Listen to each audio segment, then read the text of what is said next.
Hello friends, आपण गेल्या काही व्हिडिओमधून सक्सेस माइंडसेटबद्दल बोलत आहोत आणि हा सक्सेस माइंडसेट आपल्याला जर पर्सनॅलिटी डेव्हलप करायची असेल किंवा आपल्याला कोणत्याही क्षेत्रामध्ये यश मिळवायचं असेल तर हाच माइंडसेट तुम्हाला मदत करणार आहेत आणि म्हणूनच हा सक्सेस माइंडसेट कसा डेव्हलप करायचा या बाबतीत आपण व्हिडिओ बघत आहोत आणि आजच्या या व्हिडिओतून आपण सक्सेस माइंडसेट बिल्ड करण्याच्या 3 स्टेप्स बघणार आहोत।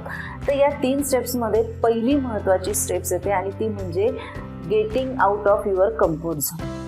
हो मित्रांनो, तुमच्या कम्फर्ट झोनमधून तुम्ही बाहेर पडायलाच पाहिजे, कारण कम्फर्ट झोन हा असं क्षेत्र आहे की ज्या क्षेत्रामध्ये तुम्ही एकदा अडकले तर जाळ्यामध्ये माशी अडकल्यानंतर त्यातून बाहेर पडणं तिच्यासाठी जेवढं अवघड असतं तेवढंच तुमच्यासाठी सुद्धा सक्सेसच्या दिशेने ग्रोथ करणं अवघड असतं आणि म्हणूनच कम्फर्ट झोनमधून तुम्ही बाहेर पडायलाच पाहिजे।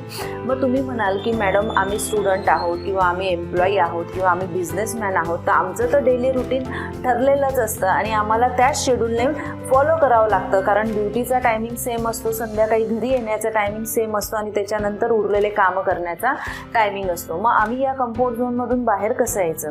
तर मित्रांनो बघा, तुम्ही जो शेड्यूल फॉलो करताय आणि तोच फॉलो करत असल्यामुळे तुम्ही एक तुमचा कम्फर्ट झोन तयार केलेला आहे आणि तुम्ही ऑब्झर्व करा की जेव्हा याच कम्फर्ट झोनमध्ये एखादी सिच्युएशन अशी येते किंवा एखादं चॅलेंजेस येतं तर ते आल्यानंतर तुमचं बिहेवियर कसं होतं, तुम्हाला अधिक ताण आल्यासारखं होतं किंवा तुमची चिडचिड होते किंवा माझ्याच मागे सगळे कामं लावतात, आमचा बॉस तर असाच आहे, त्याला दुसरा एम्प्लॉई दिसतच नाही, किंवा आमच्या शाळेतले कॉलेजचे टीचर्स तर बस होमवर्कच देतात वगैरे वगैरे अशी आपली बडबड सुरू होऊन जाते। म्हणजेच काय की आपल्याला खूप सारं टेन्शन येऊन जातं आणि जर तुम्हाला असं वाटत असेल की आपल्याला असं टेन्शन नको यायला तर तुम्ही तुमच्या पॅटर्नमध्ये, म्हणजे तुमचं शेड्यूल फिक्स आहे मी मान्य करते, पण तरी देखील सकाळी उठल्यानंतर जे काम तुम्ही पहिले करतात ते काम तुम्ही नंतर करण्याचा प्रयत्न करा, जे काम लास्टला करतात ते पहिले करून बघा।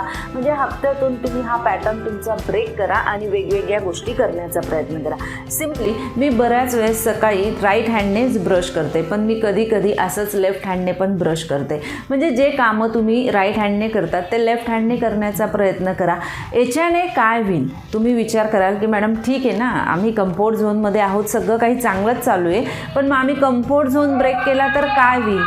तर तुम्ही जर कम्फर्ट झोन ब्रेक केला तर पहिलं महत्त्वाचं चेंज तुमच्यामध्ये येईल की तुम्ही मोर प्रॉडक्टिव्ह व्हाल। म्हणजेच काय की तुम्ही ऑटोमॅटिकली तुमच्या ऑफिसला गेल्यानंतर किंवा कॉलेजला गेल्यानंतर ऑटोमॅटिकली तुमची प्रॉडक्टिव्हिटी वाढलेली असेल, कारण तुम्हाला त्या सिच्युएशन किंवा त्याच कामाचा कंटाळा येत होता तर तो कंटाळा तुमचा निघून जाईल, तुमच्या अंगामध्ये एक नवीन स्फूर्ती येईल आणि नवीन काम करण्याची किंवा नवीन स्किल शिकण्याची तुमची तयारी असेल। हा पहिला बेनिफिट्स तुमचा होईल जर तुम्ही कम्फर्ट झोनमधून स्वतःला बाहेर केलं तर।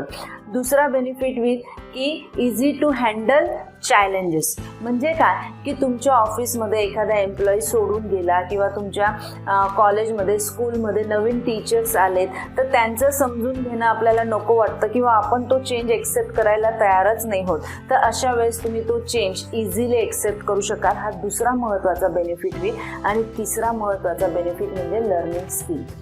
लर्निंग स्किल म्हणजे बघा की जेव्हा तुम्ही कम्फर्ट झोनमधून बाहेर येतात तेव्हा ऑब्व्हियसली तुमच्या आयुष्यात नक्कीच अनेक चॅलेंजेस, अनेक सिच्युएशन्स येतील आणि तुम्ही ते हँडल पण कराल आणि जेव्हा हँडल कराल तेव्हा तुमच्या लक्षात येईल की हां, माझ्याकडे ही स्किल थोडी कमी आहे किंवा या स्किलकडे मी लक्ष द्यायला पाहिजे, ही स्किल डेव्हलप करायला पाहिजे। म्हणजे तुमचा लर्निंग ॲटिट्यूड डेव्हलप होतो आणि जेव्हा तुम्ही लर्निंग ॲटिट्यूडने काही स्किल शिकण्याचा प्रयत्न करतात म्हणजेच तुम्ही स्वतःमध्ये इम्प्रूव्हमेंट करतात आणि self improvement is equals to success. ज्या व्यक्तीने स्वतःमध्ये जशी जशी इम्प्रूव्हमेंट केली तसा त्याचा ग्रोथचा रेशो हा वाढत गेलेला तुम्हालाही दिसेल। अशा पद्धतीने हे 3 महत्त्वाचे बेनिफिट्स असल्यामुळे तुम्ही तुमच्या कम्फर्ट झोनमधून बाहेर यायलाच पाहिजे, म्हणजे तुम्ही सक्सेस माइंडसेट डेव्हलप करू शकाल।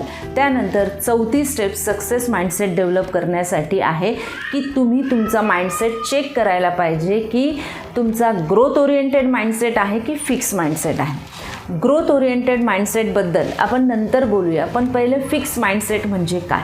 तर फिक्स माइंडसेट म्हणजे काय की बरेच लोक असतात ना, ते या त्यांच्या पॅटर्नमध्ये फिक्स झालेले असतात आणि त्यांना त्याच गोष्टी करायला आवडतात।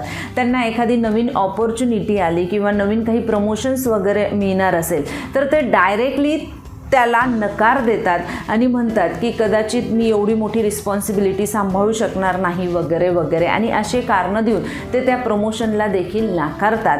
आणि असे जे लोक असतात हे फिक्स माइंडसेट असतात, आणि फिक्स माइंडसेटच्या लोकांच्या आयुष्यात ग्रोथ हा खूप कमीच असतो किंवा नसतोच असं आपण म्हटलं तरी पण चालेल, कारण ते त्या आयुष्यात किंवा त्या प्रकारच्या याच्यामध्येच त्यांना सॅटिस्फॅक्शन मिळत असतं. पण याच्या उलट ग्रोथ ओरिएंटेड माइंडसेट जो व्यक्ती असतो त्याला प्रत्येक वेळेस दर दिवसाला 1% तरी ग्रोथ हवी असते. मग ती स्वतःमध्ये असेल किंवा मग आपण जे काम करतोय त्याच्यामध्ये असेल किंवा इतर गोष्टींमध्ये असेल, पण त्याला ग्रोथ पाहिजे म्हणजे पाहिजेच. आणि हा ग्रोथ ओरिएंटेड माइंडसेटचा जो व्यक्ती असतो हा प्रत्येक वेळेस म्हणून स्वतःमध्ये डेव्हलप व्हावी किंवा स्वतःचा ग्रोथ व्हावा यासाठी नवीन नवीन काही ना काही दररोज शिकत असतो आणि स्वतःमध्ये इम्प्रूव्हमेंट करत असतो.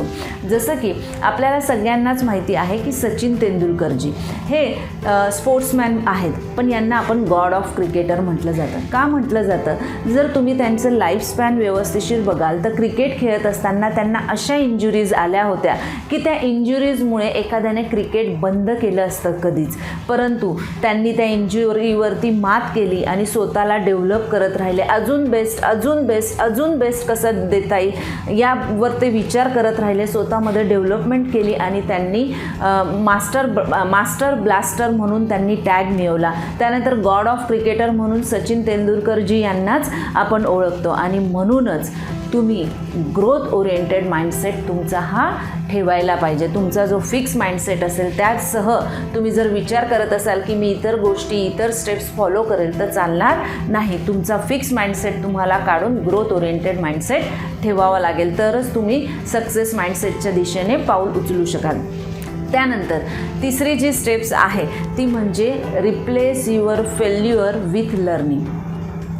आपण लहान असतो ना तर ज्या वातावरणात आपण वाढलेलो असेल तर त्या वातावरणामध्ये तुमच्या आईवडिलांनी तुम्हाला सांगितलं असेल की फेल अजिबात व्हायचं नाही, फेल म्हणजे खूप मोठं पाप आहे किंवा खूप मोठी चूक आहे वगैरे वगैरे.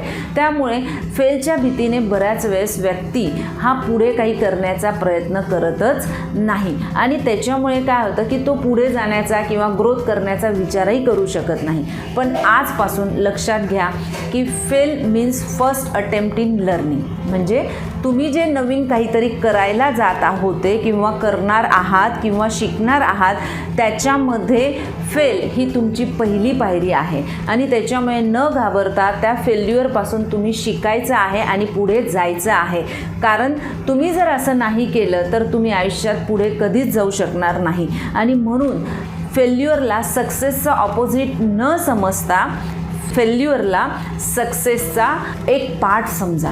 आणि जर तुम्ही असं समजलं तर तुमच्या लक्षात येईल की हां ठीक आहे, सक्सेसची सीडी चढत असताना 1-2 फेल्युअर मला येतीलच. आणि हा तुमचा माइंडसेट बनला तर फेल्युअर आल्यानंतर तुम्ही निराश होणार नाही किंवा ती गोष्ट करण्याचं सोडणार नाही. कारण तुम्ही आत्ता जे काही पर्सनॅलिटीज बघता आहेत, जे फेमस पर्सनॅलिटीज आहे किंवा जे सक्सेसफुल पर्सनॅलिटीज आहेत किंवा जे तुमचे आयडॉल आहेत, असं नाही आहे की त्यांच्या आयुष्यात त्यांनी कधी फेल्युअर बघितलंच नसेल. त्यांनीसुद्धा त्यांच्या आयुष्यामध्ये फेल्युअर बघितलं असेल, परंतु त्या फेल्युअरपासून त्यांनी नवीन काही आपण कुठे चुकलो आणि कोणती चूक पुन्हा करायला नको हे ते शिकले आणि म्हणून ते पुढे जात राहिले. मित्रांनो, मी गेल्या 3-4 व्हिडिओतून तुम्हाला सक्सेस माइंडसेट बाबतीत सांगत आहे, आणि जर मी ज्या स्टेप्स दिलेल्या आहेत या स्टेप्सच्या साहाय्याने तुम्ही जर तुमचा माइंडसेट सक्सेस सारखा करू शकले तर मी तुम्हाला सांगते की पर्सनॅलिटी डेव्हलपमेंटमधला एक खूप मोठा टॉपिक किंवा खूप मोठा पैलूवरती तुम्ही मास्टरी केल्यासारखं होईल. मग यानंतर ज्या काही छोट्या मोठ्या गोष्टी असतील त्या तुम्हाला स्वतःमध्ये इम्प्लिमेंट करायला, स्वतःमध्ये डेव्हलप करायला इझी जातील. आणि म्हणूनच दिलेले सगळे व्हिडिओ जे आहेत ते व्यवस्थितपणे पहा, पुन्हा पहा आणि तुमचा माइंडसेट डेव्हलप करा. कारण माइंडसेटचा खूप मोठा इफेक्ट आपल्या पर्सनॅलिटीवरती पडत असतो, आपल्या सक्सेसवरती पडत असतो. आणि म्हणून तुमचा माइंडसेट सर्वात आधी डेव्हलप व्हायला पाहिजे यासाठी मी हे सगळे व्हिडिओज तयार केलेले आहेत. त्यामुळे हे व्हिडिओ नक्की आवर्जून बघा, तुमच्या मित्रापर्यंत पोहोचवा आणि तुमचे काही कमेंट्स असतील तर नक्कीच कमेंट बॉक्समध्ये द्या. धन्यवाद.